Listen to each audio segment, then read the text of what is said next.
Here's the thing. We always say, we get a goal and we say, well, I'll try to go to the gym. I'll try not to drink a coffee every day that costs me $10 a day and I'm broke. I'll try to do this. When you say I'll try, it gives you an out that maybe you can't accomplish it, so I'm just going to try. It's not a matter of trying. Change your mindset. I'm training. I'm doing this, and I'll mess up, and I'll keep going, and I'm training. So this whole training thing, I've been doing Duolingo, and my little granddaughter, she's 4 years old, and she likes to learn Spanish on Duolingo. Except that she'll say, can we do Duolingo, Papa? And I say, yeah. So we open it up, and there's a sentence or something, and she like picks it. She says, it's this one. But she won't push the check it, because if she misses, it goes bing, or it goes meh, or something if you miss it, right? And she says, I can't push it. You push it, Papa. You push it. And she won't do it. And so she's so, and then if I'm pushing it, or if I make her push it, she's like, and is waiting for that noise, right? And I've been telling her, it's okay if you mess up, because that's how we learn. And that's how we have to think as adults too.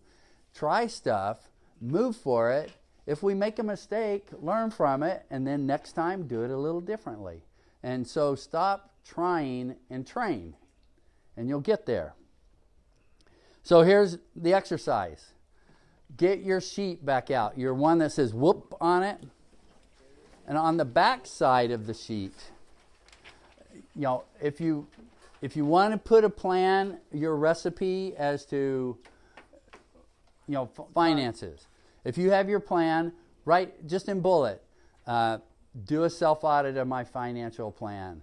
Number 2, reduce my expenses. Number 3, increase my income by selling more stuff. Number 4, start saving. When I get my expenses less than my income, start putting savings away. And you just go right down put your plan there, just some bullets. So if yours is something different, just real quickly, and then you can go home and you can say, I'm going to do some research. What's the best way to be better at this? And you can make that better.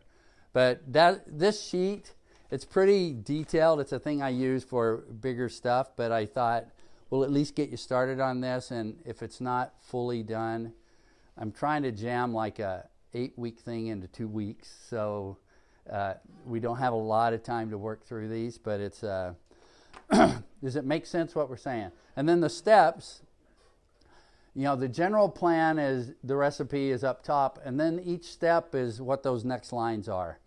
The first step I need to do is this.